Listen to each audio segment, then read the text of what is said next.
Enter if you dare is the challenge set by the Windsor Dungeons. The Y-Files did just that, and we got more than we bargained for.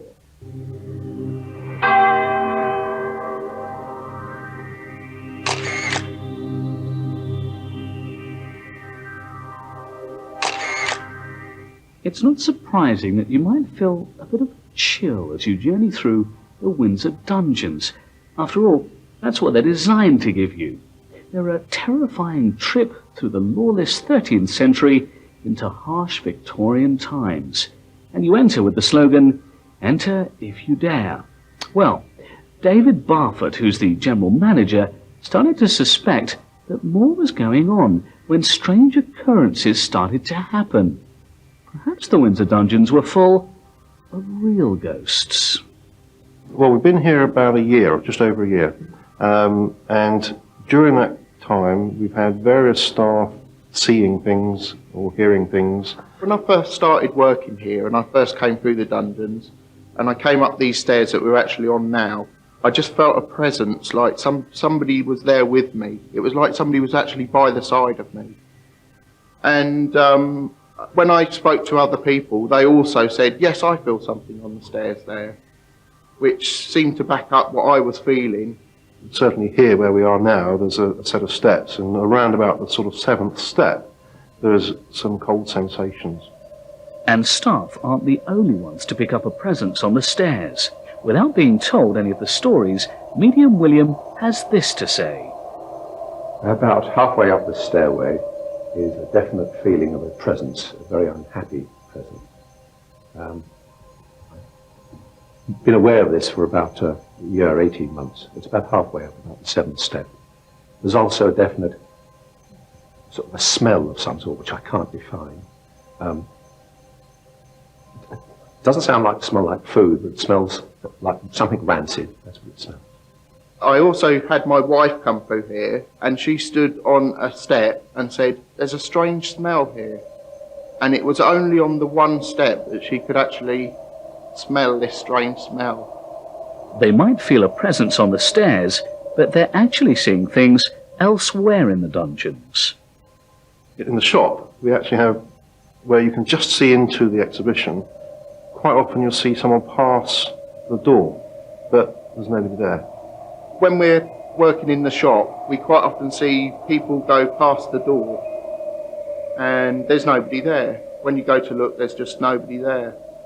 And I've waited for them to come past me so that I can scare them, and I've waited a long time. When finally they don't turn up, I go down to find out what's happened to them, and there's nobody there. There's just nobody there, and yet I've heard them talking down there. We have another funny thing which we can't account for is money. When we cash up at night, 3 people will count the float for £50 for the till, and we tie it up in the bag, put it in the safe, and the next morning it can be 70p short or 70p over, but it always seems to balance in the next couple of days, and it comes back again. And that after a day's trading, for instance, we could be 70p up, but we were down in the morning. You can't explain that, and no one's taking 70p or 40p. It's just a very odd thing that happens in here. The shop presence is quite ethereal, but the next one definitely isn't. One of my staff has seen a little old lady looking at the exhibitions, and she hasn't come through our ticket office, and she doesn't leave the building. But as you walk through, you just notice someone, and then you say to someone else, oh, there's a little old lady looking at the sign then. And she didn't appear. She's been seen a couple of times. Her presence was also felt by our medium. There is a separate presence one feels standing about here sometimes of a elderly lady dressed in long black garment. This is part of the exhibition now, but in early Victorian days this was part of a road known as George Street that was swept down through here, and this was about ground level as it was in early Victorian days. And one could assume that something dreadful must have happened in a long time ago. The stairs, the shop, some little old lady, and that's not all. The other one that was really quite strange was some lights that we have in one of our scenes that are around about 15 foot high. There's nothing in there that you could actually get to touch them with or get up to them. But when we came in the morning, they've all been turned away from the exhibition that they're actually lighting. Now this is one spirit to which history might provide a more detailed explanation. A young boy of about 8 or 9 that was hanged in Windsor and was reputedly the youngest person in England hanged for setting fire to the outhouses of the hotel at the front, right on the main street. I'm pretty sure that the young boy who was hung here, about 8 years old, about 16, 27, he was probably kept the night before his execution very near here. He was then hanged where the Queen Victoria statue is in Windsor, which is just outside. We are very close to where the cells for that prison were in Victorian times, and I can only assume that he was kept here the night before his execution. And Medium William has his own tale to tell about the boy.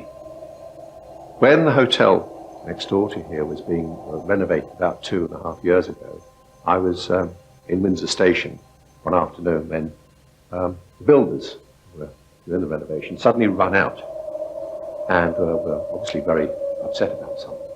And in the room, which is about 3 along from here, they had discovered a wall, a Victorian wall, and their instruments had shown there was a room behind it. They'd knocked this wall down, and about 3 days later they had seen a small, scruffy boy suddenly appear. And being interested in such matters, I decided to come in here about when the exhibition opened.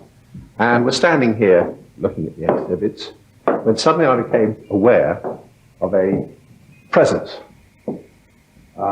This presence was drawing me to here. And standing behind this rail was the outline of a badly clad young boy, looking most unhappy. And as I came round, feeling very frightened, of course, having seen this, with my hair standing on end and with my sort of this dreadful feeling one gets in the throat, he just went. And in this corner there is a definite feeling of an unhappiness that one gets. I suppose in a way we shouldn't be at all surprised that the Windsor dungeons have a number of spirits. After all, think of the uses they've had in the past. What is interesting, though, is the way those spirits seem to come from all different points in history. And certainly many of the visitors and staff have witnessed those ghosts firsthand. So I think we can fairly safely say that the Windsor dungeons are pretty definitely haunted. Sometimes I feel a little bit scared. It's just a feeling that there's somebody there with you. You can feel it following you.